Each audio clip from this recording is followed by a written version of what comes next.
तो बेसिकली इसमें हम बात करेंगे IB ACO का जो एग्ज़ाम लगा पड़ा है अपना। आप सबको आइडिया होगा कि लगभग अपने पास 20 से 25 दिन बचे हुए हैं ना, 25 से 30 दिन बचे हुए हैं सेफ साइड के लिए। और जो अपना एग्ज़ाम है वो लगभग 15 सितंबर से स्टार्ट हो सकता है। सोर्सेस हैं कि TCS ने ये एग्ज़ाम सेंटर बुक करके रखे हैं इतने डेट के। तो बेसिकली हमारी स्ट्रैटेजी क्या होनी चाहिए, कितना हम स्कोर कर सकें, इसमें ये वीडियो में स्पेसिफिकली हम बात करेंगे इंग्लिश के ऊपर। तो बेसिकली आपकी स्ट्रैटेजी क्या होनी चाहिए जो बचे दिन हैं उसमें आप इंग्लिश में अच्छा स्कोर कर सकें। बेसिकली मैं आप सबको बता दूं कि जो इस बार जो पिछली बार IBSU में इंग्लिश आई थी काफ़ी अच्छे लेवल की थी, मतलब काफ़ी डेप्थ में पूछा था। आपको ये पता होना चाहिए कि पैटर्न क्या था, किस प्रकार का क्वेश्चन पूछा जा रहा है।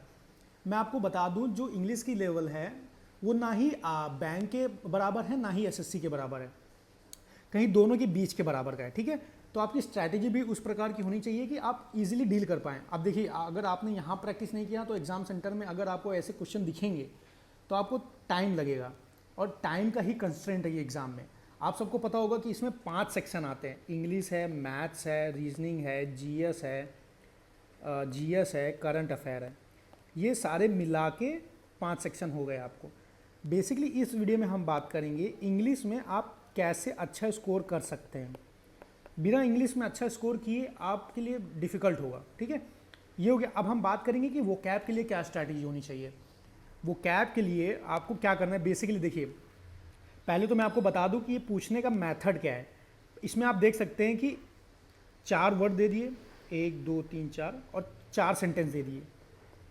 ठीक है, देखिए ये टाइम कंज्यूमिंग हो जाता है। एकदम इजी है, आप सबको पता होगा ये सारे PYQ हैं। एल्मेनाक, यूटोपिया, फिलिस्तीन, ये सारे ही PYQ हैं। ये सारे ही एग्ज़ाम में पूछे गए हैं, जैसे SSC एग्ज़ाम हो गए, बैंक एग्ज़ाम हो गए, आपके FCAT हो गया। ठीक है, ये सारे ही एग्ज़ाम में ये वर्ड पूछे गए हैं, कोई नया वर्ड नहीं है। बेसिकली बस इसमें क्या है, आपको मैच करना होगा, इसी में टाइम लग जाएगा। और देखिए मैं आपको सही बताऊं तो ये थोड़ा स्कोरिंग होता है। अगर समझ लीजिए आप चारों में से कोई वर्ड नहीं जानते, बट आप ऑप्शन एलिमिनेशन कर कर आंसर पे पहुंच सकते हैं, तो ये थोड़ा इजी बन जाता है। बस टाइम कंज्यूमिंग होता है, बाकी और कुछ नहीं। और दूसरा अब हम बात कर लेंगे एक और स्ट्रैटेजी। देखिए इसको मैंने क्यों लगाया है, आप देखिए इसको सिर्फ अटेम्प्ट किया है 20% लोगों ने। Go down like a lead balloon. अब देखिए आपको अगर ये पता है, आपने पढ़ा है, तो आप अटेम्प्ट कीजिए, कोई दिक्कत नहीं है। मगर आपने अगर नहीं कभी देखा है, कभी PYQ में प्रैक्टिस में अगर आपको ये नहीं दिखा है, आप मेरी मानो आप स्किप कर दीजिए। Skip is the better option. Otherwise देखिए क्या होगा कि आप नेगेटिव मार्किंग कर बैठेंगे। नेगेटिव मार्किंग से हमें बचना है। ठीक है, आप अब इसके लिए देखिए सोर्स क्या हो सकता है। आप PYQ जितने भी हो सकें उतने लगा लीजिए। मेरे हिसाब से 20 के 25 दिन में आप क्या कीजिए, मैराथन लगा लीजिए। मैराथन भी 8 से 10 घंटे वाला, इसी को 2 टाइम, मिनिमम 2 टाइम। ठीक है, मिनिमम 2 टाइम कर लीजिए, सफिशिएंट रहेगा। ठीक है, एक्स्ट्रा करने की ज़रूरत नहीं है। इस टाइम आपको मल्टीपल रिपीटेशन करना है, तभी जाकर स्कोर अच्छा बनेगा। ठीक है, अब हम दूसरे सेक्शन की बात करेंगे, कॉम्प्रीहेंशन। देखिए कॉम्प्रीहेंशन जो है वो सबसे डिफ़िकल्ट सेक्शन है। एक आपका कॉम्प्रीहेंशन हो गया, एक आपका PQRS हो गया। यही 2 सेक्शन है जो सबसे ज़्यादा टफनेस क्रिएट करते हैं एग्ज़ाम में। ठीक है, अब देखिए मैं ये क्यों लगाया हूँ, आप देखिए इसका पूछने का मेथड क्या है। ये सारे ही PYQ हैं। मैं आपको बता दूं, ये जो IBACO का एग्ज़ाम है 17 जैन 2014 का हुआ था, उसी का PYQ है ये। तो बेसिकली इसमें आप देखिए क्या किया इन्होंने, एक सेंटेंस दे दिया। ठीक है, सेंटेंस आपको पूरा रीड करना पड़ेगा। सेंटेंस रीड करने के बाद आपको ये थोड़ा आइडिया लगाना पड़ेगा कि ये 1 में बैठेगा, 2 में बैठेगा, 3 में बैठेगा, 4 में बैठेगा। अब इसमें क्या, ये थोड़ा टाइम कंज्यूमिंग है। अब आप देख सकते हैं कि इसको सिर्फ 19% लोगों ने ही अटेम्प्ट किया है। क्यों किया है, बेसिकली कुछ लोगों के लिए तो नया हो सकता है कि इसको हम अटेम्प्ट कैसे करें। पहली बात तो इसमें थोड़ा टाइम लग जाता होगा, और दूसरी बात है इसको ये पूरा पैरा आपको रीड करना पड़ेगा। ये पूरा रीड करना पड़ेगा, तब जाके आपको इसका एसेंस समझेगा। तब फिर जाके आप चूज़ करेंगे कि ब्लैंक 4 में फिट होगा, ब्लैंक 1 में फिट होगा, ब्लैंक 2 में फिट होगा, कि ब्लैंक 3 में फिट होगा। तो बेसिकली क्या करना है, आपको सेंटेंस बहुत ही आराम से, बहुत ही शांत माइंड से एकदम रीड करना है।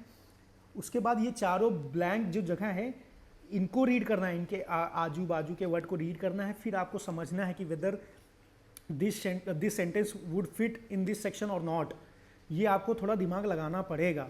ठीक है, डिफ़िकल्ट है, नो डाउट डिफ़िकल्ट है, बट आप अगर 3-4 बार इसी को प्रैक्टिस कर लेंगे तो ये नया नहीं रहेगा आपके लिए, थोड़ा दिमाग फास्ट काम करेगा, आपको आइडिया रहेगा कि ये अटेम्प्ट भी करना है मुझे या नहीं करना है। ठीक है, एग्जाम में फर्स्ट टाइम एनकाउंटर करने से पहले आप थोड़ा PYQ लगा लेंगे तो आइडिया रहेगा। अब दूसरी हम बात कर लेते हैं कॉम्प्रीहेंशन का स्टडी, हम बात कर लेते हैं। आप देखिए क्या करिए, एडिटोरियल, आप एडिटोरियल डेली एक एडिटोरियल आप पढ़िए। आप कहाँ से पढ़ सकते हैं, मैं सोर्स बता देता हूँ आपको, सोर्स बता देता हूँ। आप बेसिकली क्या कीजिए, द हिंदू ले सकते हैं, द हिंदू ले सकते हैं, मिंट ले सकते हैं, या फिर आप ले सकते हैं times of India. Times of India relatively match करता है, हाँ? जो TCS के एग्ज़ाम हैं वो टाइम्स ऑफ इंडिया से मैच कर जाते हैं, ये थोड़े टफर साइड में पड़ जाते हैं। तो आप अगर टाइम्स ऑफ इंडिया आपको मिल जाए तो टाइम्स ऑफ इंडिया पे आप शिफ्ट करिए, और डेली का एक एडिटोरियल। देखिए एडिटोरियल 2 पार्ट में होता है। एक, जैसे आप ये वर्ड में इसमें न्यूज़पेपर ओपन करेंगे तो 2 सेक्शन बने होते हैं, एक ये बना होता है, एक ये बना होता है। तो आपको ये वाला सेक्शन रीड करना है।